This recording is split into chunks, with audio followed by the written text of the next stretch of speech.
Hello everyone, dear students. अगर आप Uttarakhand polytechnic प्रवेश परीक्षा का फॉर्म भरने जा रहे हैं तो ये वीडियो आपके लिए बहुत ज़रूरी है। एक छोटी सी गलती आपका फॉर्म रिजेक्ट करा सकती है या बाद में एडमिशन में बड़ी परेशानी का कारण बन सकती है, इसलिए वीडियो को पूरा ज़रूर देखिएगा। तो सबसे पहले जो आप फॉर्म भरने जा रहे हैं उसे ऑफिशियल वेबसाइट से ही खोलें। आपको पता है ये जो परीक्षा है ये Uttarakhand board of technical education Roorkee द्वारा आयोजित की जाती है, यानी उत्तराखंड प्राविधिक शिक्षा परिषद रुड़की द्वारा। तो ऑफिशियल वेबसाइट पर ही आप इस फॉर्म को भरें, किसी दूसरे लिंक पर भरोसा न करें। दूसरी चीज़, फॉर्म भरने से पहले पूरा नोटिफिकेशन ज़रूर पढ़ें। आप चाहे तो जीप का ब्रोशर भी डाउनलोड कर सकते हैं। इसमें आप पात्रता के बारे में पढ़ लें, एलिजिबिलिटी क्या है, उम्र सीमा क्या है उसे ज़रूर देख लें, और कौन कौन से डॉक्यूमेंट आपको फॉर्म भरते समय चाहिए होंगे वो ज़रूर तैयार करके रख लें। इसके अलावा फ़ोटो और सिग्नेचर जो आपके पास हो उसका साइज़ कितना होना चाहिए, इसे भी आप नोटिफिकेशन से पढ़कर ज़रूर नोट कर लें। इसके अलावा फ़ीस कितनी उसमें आपको जमा करनी है वो भी आप नोटिफिकेशन या जीप ब्रोशर में जाकर पढ़ सकते हैं, क्योंकि बहुत से फॉर्म सिर्फ नियम न पढ़ने की वजह से गलत हो जाते हैं। अगली बात करते हैं नाम, जन्मतिथि और माता पिता का नाम, इसके बारे में। तो बच्चों, जो आपकी का नेम है और मदर्स नेम, फादर्स नेम या डेट ऑफ बर्थ है, ये आपको 10th मार्कशीट के अनुसार ही भरना है।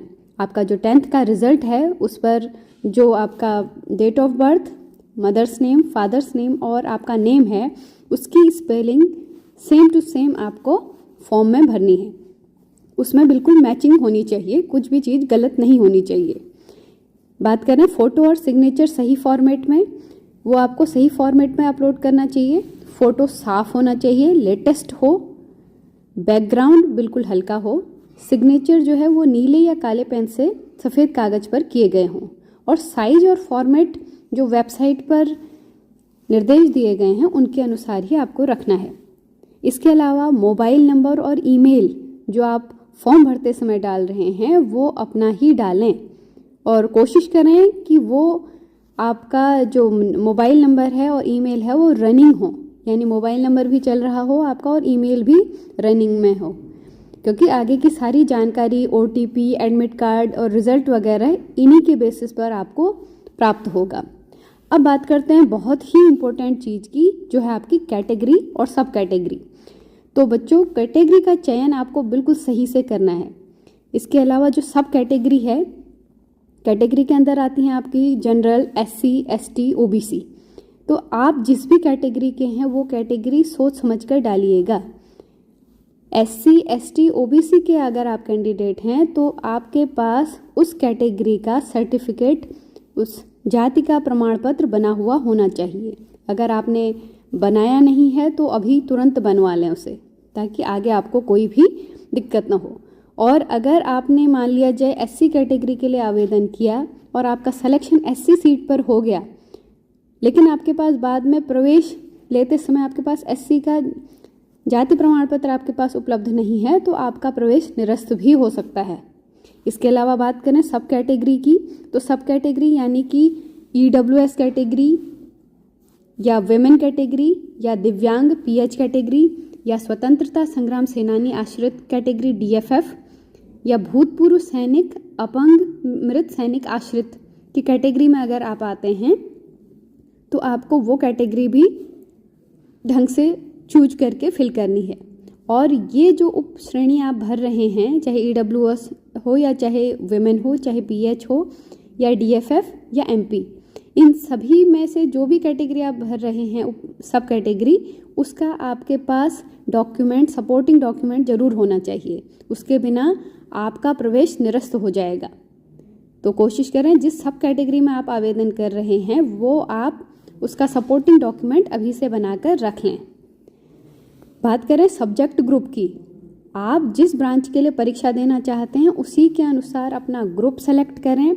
जैसे अगर आप इंजीनियरिंग में डिप्लोमा करना चाहते हैं और 10th क्लास पास हैं तो आपको E ग्रुप सेलेक्ट करना है, और अगर आप फार्मेसी से डिप्लोमा करना चाहते हैं और आप 10th+2 PCM या PCB से उत्तीर्ण हैं तो आपको तब आप P ग्रुप सेलेक्ट करेंगे। इसके अलावा अगर आपने 12th पास किया है तो आप डायरेक्ट सेकेंड ईयर यानी पॉलिटेक्निक के सेकेंड ईयर में एंट्री करने के लिए आपको ए ग्रुप सेलेक्ट करना पड़ेगा। ध्यान दें, जो आप